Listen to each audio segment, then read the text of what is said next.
नमस्कार, आप देख रहे हैं एनएमएफ न्यूज। मैं आपके साथ शबनम। एनआरसी को लेकर घुसपैठियों की कमर तोड़ने को लेकर असम की हेमंत बिस्वा सरकार ने एक बड़ा कदम उठा लिया है। ऐसा फैसला लिया है कि मोदी शाह भी हैरान हो गए हैं और विपक्ष में खलबली मच गई है, क्योंकि हेमंत बिस्वा शर्मा के कदम ने विपक्ष के बड़े वोट बैंक पर चोट मारने का काम कर दिया है। बड़ी खबर यह आ रही है कि हेमंत बिस्वा शर्मा ने एनआरसी के तहत यह फैसला लिया है कि जो एनआरसी अप्लाई नहीं करेगा उसका आधार कार्ड लागू नहीं रह पाएगा, यानी कि आधार कार्ड मान्य नहीं रह पाएगा। हेमंत बिस्वा शर्मा की सरकार ने यह स्पष्ट कर दिया है कि एनआरसी के लिए अप्लाई करना अनिवार्य है और जिन लोगों ने एनआरसी के लिए अप्लाई नहीं किया है उन्हें आधार कार्ड भी नहीं दिया जाएगा। तो हेमंत बिस्वा शर्मा की सरकार ने यह बड़ा बयान जारी करते हुए कहा है, अगर एप्लीकेशन या उनके परिवार ने एनआरसी के लिए आवेदन नहीं किया है तो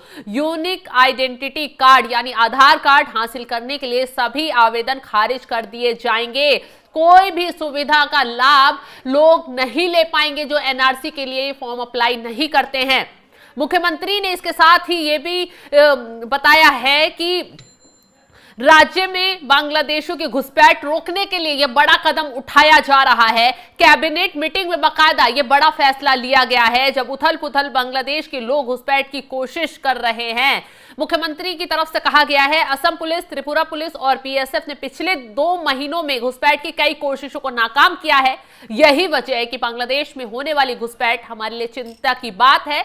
हमें अपने सिस्टम को मजबूत करना होगा और इसलिए आधार मैकेनिज्म को टफ बनाया गया है। कैबिनेट मीटिंग के बाद मुख्यमंत्री ने यह बातें कही और इसके साथ ही कहा, राज्य सरकार में जनरल एडमिनिस्ट्रेशन डिपार्टमेंट आधार आवेदकों के वेरिफिकेशन का काम करेगी और हर जिले में एडिशनल डिस्ट्रिक्ट कमिश्नर इस काम के लिए जिम्मेदार होंगे।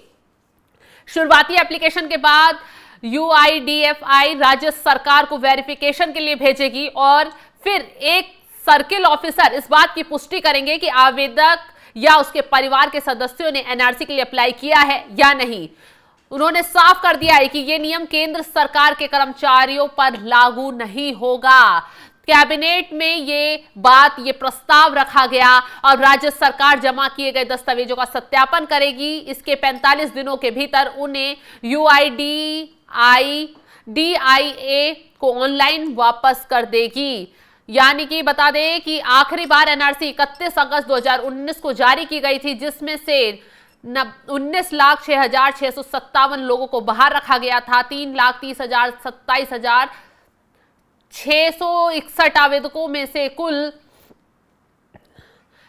3,11,21,004 नाम हासिल किए गए थे। तो बता दें कि एनआरसी को लेकर हेमंत बिस्वा शर्मा ने यह बहुत बड़ा फैसला लिया है, जिससे बांग्लादेशी घुसपैठियों की कमर तोड़ने का काम किया जाएगा। बता दें कि बीते दिनों से बांग्लादेश घुसपैठ बहुत ज्यादा बढ़ रही थी। यह घुसपैठिए भारत में आकर बॉर्डर एरिया में बस जाते थे और जिससे देश की न सिर्फ देश की सुरक्षा को खतरा हो रहा था, बल्कि उनके कुछ अराजक तत्व हैं जो उनके फर्जी तरीके से आधार कार्ड बनवा रहे थे, वोटर आईडी कार्ड बनवा रहे थे, जिससे वोट बैंक बन सके। और ये आरोप सिर्फ असम में ही नहीं, बंगाल में भी लगते आए हैं कि ममता बनर्जी के राज पे बांग्लादेशी घुसपैठियों को शरण दी जा रही है और उस शरण की वजह से वो अपना वोट बैंक तैयार कर रही है। उनके फर्जी तरीके से आधार कार्ड बनवाए गए, वोटर आईडी कार्ड बनवाए गए। लेकिन अब हेमंत बिस्वा शर्मा ने अपने राज्य में एनआरसी के नियमों को लागू कर दिया है सख्त तरीके से और साफ कर दिया है, जो एनआरसी के नियम फॉलो नहीं करेगा, अप्लाई फॉर्म नहीं करेगा, उसका आधार कार्ड रद्द कर दिया जाएगा। तो आगे कुछ बताएं उससे पहले ये बताते हैं ग्राफिक्स के जरिए कि एनआरसी आखिर है क्या और उससे जनता पर क्या फर्क पड़ेगा। एनआरसी क्या है? एनआरसी यानी राष्ट्रीय नागरिक रजिस्टर्ड कानून। एनआरसी के तहत भारत में रहने वाले सभी वैध नागरिकों का रिकॉर्ड रखा जाता है। यह रजिस्टर्ड 2003 से 2004 में संशोधित नागरिक अधिनियम 1955 के तहत बनाया गया था। यह रजिस्टर्ड सिर्फ असम में लागू है। हालांकि सरकार ने पहले ही ऐलान किया है कि इसे पूरे देश में लागू किया जाएगा। असम में एनआरसी तैयार करने के लिए उन लोगों के नाम को शामिल किया गया है जो 25 मार्च 1971 से पहले से वहां रह रहे हैं।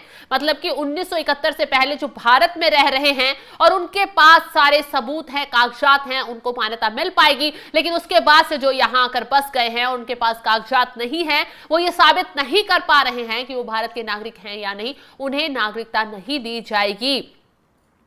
एनआरसी का मुख्य उद्देश्य है अवैध रूप से भारत में बसे घुसपैठियों को बाहर निकालना, क्योंकि जिस तरीके से घुसपैठ के वारदात, घुसपैठ के मामले भारत में बढ़ रहे हैं, वो किसी खतरे से कम नहीं हैं। तो असम की हेमंत बिस्व सरकार ने ये बड़ा फैसला ले लिया है, एनआरसी को लागू सख्त तरीके से किया जाएगा। लेकिन वहीं विपक्षी दलों ने बौखलाना इस मुद्दे पर शुरू कर दिया है। हालांकि एनआरसी और सीए का शुरुआत से विरोध होता रहा है।